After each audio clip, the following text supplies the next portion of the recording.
Bonjour à tous, au programme aujourd'hui, on va aller analyser Nvidia et les alternatives qu'on peut trouver à Nvidia, c'est-à-dire les entreprises qui développent, qui sont dans le même secteur, dans le secteur de l'intelligence artificielle et qui peuvent prendre le relais, en tout cas, voir dans les prochains mois, les prochaines années, avoir des croissances similaires à celles de Nvidia.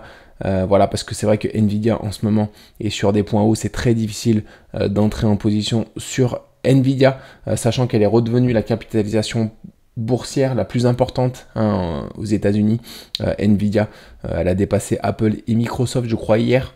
Voilà, donc on ira voir les alternatives à Nvidia, on ira analyser bien sûr Nvidia, mais ses alternatives surtout, pour voir éventuellement s'il y a des choses intéressantes sur lesquelles se positionner en ce moment et qui pourraient éventuellement prendre le relais.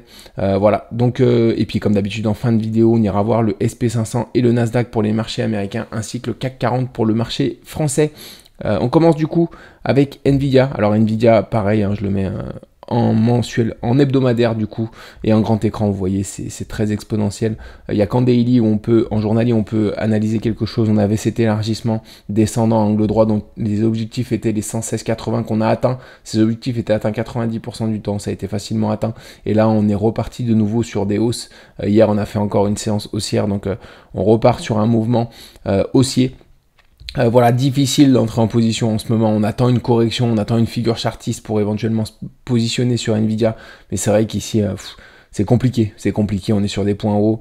Voilà, à un moment donné, peut-être qu'elle va corriger plus profondément. En fait, si on rentre en position maintenant, on est sous le coup d'une correction beaucoup plus importante. Donc voilà, à voir. Bien sûr, elle peut partir, ça peut durer, c'est haut, ça peut durer, on peut monter très haut encore, mais on est sûr de rien. On est sûr de rien et en tout cas, on n'a pas de statistiques sur lesquelles s'appuyer en ce moment. Donc voilà, moi de mon côté, je préfère patienter pour entrer en position sur ce genre d'actions qui sont très haussières, parce qu'à un moment donné, on aura une correction qui sera peut-être l'opportunité du coup pour nous pour entrer en position. Voilà pour Nvidia. Sinon, en termes d'alternatives, alors on m'a parlé de AMD récemment. AMD que je vais analyser en hebdomadaire rapidement et en grand écran du coup. Alors AMD, c'est vrai qu'on avait ici un biseau descendant qu'on a cassé par le haut. On a rempli les objectifs de ce biseau descendant sur cette séance ici. Voilà. Depuis ça, on a une correction ici. On voit pas grand chose ici en ce moment sur AMD. Je vais l'analyser en daily. Alors on avait un biseau descendant ici dont les objectifs du coup sont les sommets du biseau sont les 227. On a je crois 80% de rejoindre les objectifs, en tout cas autour de 80% de chances de rejoindre ces objectifs. Ici, on était sorti du triangle, on avait fait un throwback sur l'ancienne résistance, donc c'était plutôt bon signe. On avait cassé du coup cette résistance des 161,50 par le haut ici. Donc personnellement, je pensais qu'on pouvait repartir en direction des objectifs, mais on voit que ici on a calé à ce moment-là et on est en train de faire une consolidation latérale un peu plus longue. Du coup, voilà, les objectifs de ce biseau s'éloignent un petit peu tout simplement parce que ça fait plus de la moitié, ça fait plus de la totalité de la construction de cette figure qui est passé depuis qu'on est sorti de cette figure. Donc le mouvement s'est essoufflé. Le mouvement dans le cadre de cette figure s'est essoufflé. Donc on attend une autre figure. Alors est-ce qu'on va avoir peut-être un triangle ascendant ici avec une zone de résistance ici et une future zone de support voilà, qui sera dans ces eaux-là pour repartir vers le haut. En tout cas, si on veut avoir un réel signal de reprise haussière, il faudra casser par le haut les 173,50 d'après moi.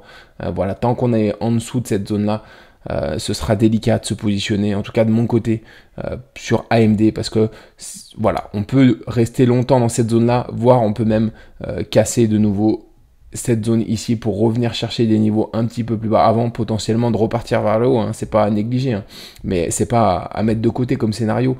Mais voilà, en tout cas, ici, pour moi, il n'y a pas beaucoup d'opportunités en ce moment pour entrer en position sur AMD. Alors, on m'a parlé aussi de Intel que je vais aller analyser en hebdomadaire, en grand écran. Alors pareil, Intel, c'était une action, alors je vais la mettre en mensuel, une action assez haussière. Voilà, historiquement, on avait fait une grosse correction en 2000. Voilà, et on est reparti vers le haut. On a fait encore une grosse correction du coup en 2022, 2021, 2022 sur Intel. En hebdomadaire du coup, on avait cet élargissement ascendant ici, dont les objectifs étaient la base ici, au niveau des 35-60, on les a cassés par le bas, on est allé beaucoup plus bas. On avait également un double top ici avec une zone de résistance ici, une zone de support qui a été franchie par le bas. On n'a pas rejoint les objectifs de ce double top, on est reparti ensuite vers le haut. Voilà, on avait peut-être un signal de reprise ici, mais on voit qu'on a fortement corrigé. Voilà, et ici on est en train de consolider latéralement. Je vois pas une reprise ici, en tout cas, vu ce qu'on est en train de faire ici, c'est pas le scénario. Le scénario haussier tout de suite de hausse suite à cette consolidation n'est pas privilégié pour moi. Ici, voilà, c'est plus une chute avant potentiellement un rebond. Voilà, c'est vraiment le scénario pour moi qu'il faut privilégier, éventuellement pour valider un double bottom et pour repartir vers l'eau. Voilà, mais pour le moment, il n'y a aucune raison, pour moi en tout cas, il n'y a rien d'intéressant graphiquement sur cette action pour le moment. Voilà, en hebdomadaire en tout cas. Si je passe en daily, en plus ici on a un gap, vous voyez, on a un gap à cet endroit-là. Du coup, on a une grosse zone de résistance. Il faut qu'on casse à la fois les 32-40 et qu'on comble ce gap complètement. C'est compliqué. Ici, on a également un gap à combler. Ici également. Voilà, il y a beaucoup de... Il y a beaucoup de choses difficiles, en tout cas, à atteindre pour l'action Intel. Encore une fois, je vois vraiment une cassure par le bas et peut-être la construction d'une future figure de retournement pour avoir un peu plus de puissance pour franchir toutes ces zones de gap, toutes ces résistances qui vont être difficiles à franchir pour Intel. Donc voilà, rien d'intéressant non plus sur Intel en ce moment, hein, malheureusement. C'est vrai que les alternatives sont un peu... compliqué. En tout cas, le plus intéressant qu'on a vu récemment, c'est Apple, depuis qu'ils ont annoncé se placer également, enfin développer des solutions sur l'intelligence artificielle. Voilà, on avait Apple, ce double bottom de continuation finalement qu'on a cassé par le haut. On pensait potentiellement être sur un double top, ça n'a pas été le cas, hein, on l'a pas validé par le bas, on a rebondi ici sur le deuxième bottom et on a cassé du coup cette résistance par le haut. Les objectifs du coup de la cassure de cette résistance sont les 229,20 sur Apple. Voilà, on avait également, alors c'est plutôt en daily, on avait une belle figure ici. Alors je vais redimensionner mon graphique. Voilà, on avait un élargissement descendant avec une zone de résistance ici, un support ici qu'on a cassé par le haut. Les objectifs de cet élargissement sont ici. Alors, je vais les mettre exactement. On les a pas tout à fait atteints, mais voilà, c'est comme si on les avait atteints. Donc ici, vous voyez, à l'atteinte de ces objectifs, on est en train de consolider. On fait une consolidation, mais en tout cas, cette consolidation me paraît assez saine. Si on continue de consolider latéralement ici, on aura de fortes chances de casser ça par le haut. À voir ce qu'on construit ici. Si on fait une consolidation un peu plus profonde, c'est une possibilité. Même, on peut même revenir s'appuyer ici avant de repartir. Mais voilà, des signaux plutôt positifs pour le moment sur Apple.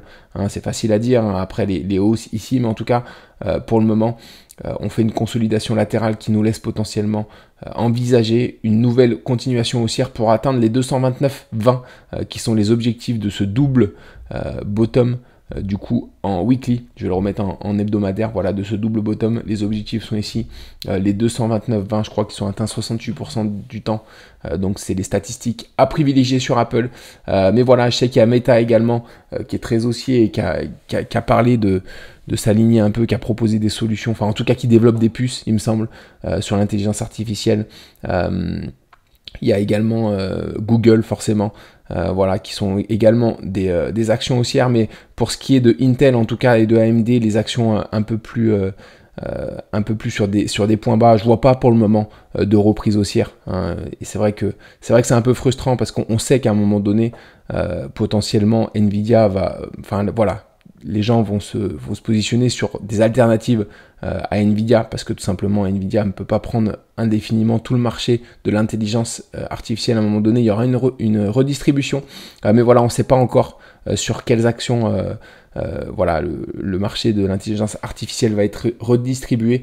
Mais pour le moment, en tout cas, Intel, AMD, il n'y a pas vraiment de signe de reprise. Apple, forcément, on est toujours haussier, sachant qu'Apple développe beaucoup de choses en dehors de l'intelligence artificielle également.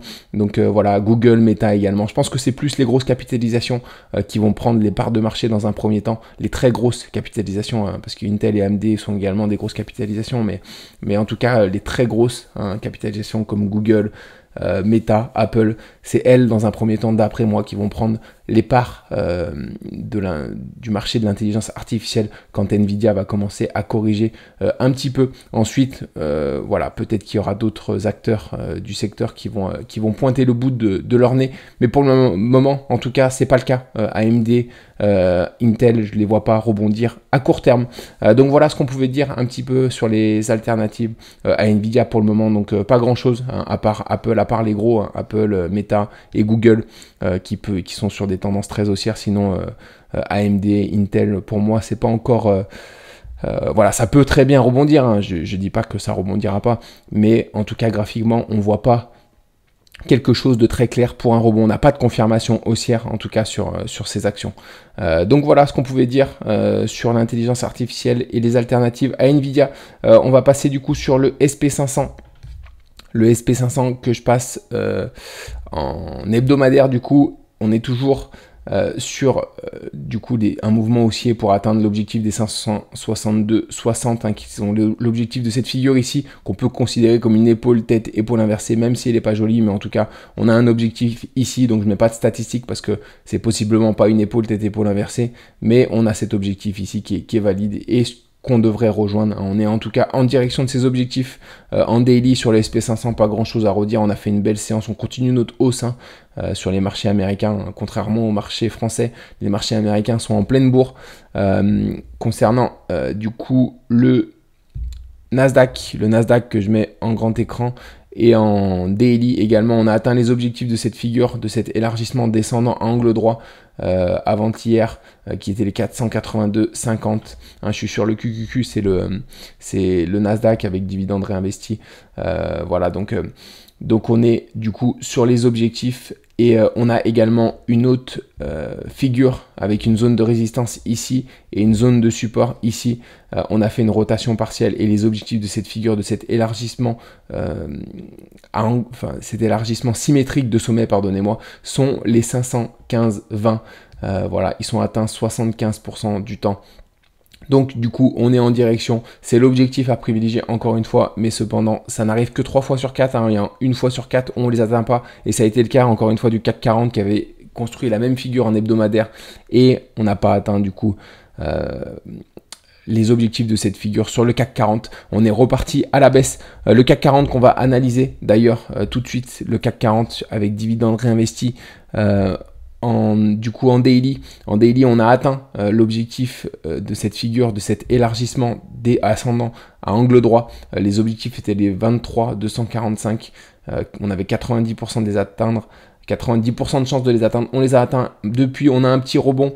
Voilà, à voir si on continue notre rebond. Je pense qu'on aura peut-être potentiellement une réaction ici sur cette zone de résistance. Voilà, on peut être amené à corriger ici. On aura du mal à la franchir d'un coup. En tout cas, si on revient encore une fois sur cette zone, personnellement, ce que je vois et ce que je privilégie pour les prochains jours, les prochaines semaines, en tout cas jusqu'aux élections, c'est peut-être une consolidation ici latérale.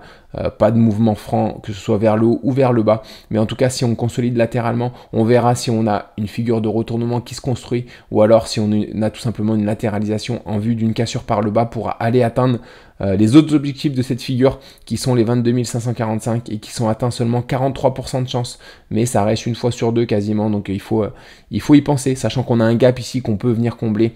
Donc voilà, on va voir en tout cas, mais je vois pas beaucoup d'actions, enfin je m'attends pas à beaucoup d'actions, du moins jusqu'aux élections sur le CAC 40, donc on va suivre ça en tout cas ensemble. Au niveau de la map, les marchés américains du coup sur une séance mitigée, hier Nvidia qui gagne 3,5%, Netflix plus 1,5%, JP Morgan plus 1%. On a également Goldman Sachs qui a fait plus 1,6%. Sinon, au niveau des contre-performances, Coinbase qui a fait moins 3,7%, MicroStrategy moins 2,5%, Robinhood moins 1,75%. Donc, c'est vraiment les actions qui sont un peu corrélées avec le marché des crypto-monnaies qu'on corrigeait vu que le marché des crypto-monnaies corrige légèrement. Voilà, en tout cas, les altcoins corrigent beaucoup plus que le Bitcoin en ce moment. Voilà, et du coup, Meta qui perd 1,5% également, mais une séance plutôt mitigée sur le marché américain concernant le marché français. Une séance également mitigée à l'ouverture ce matin.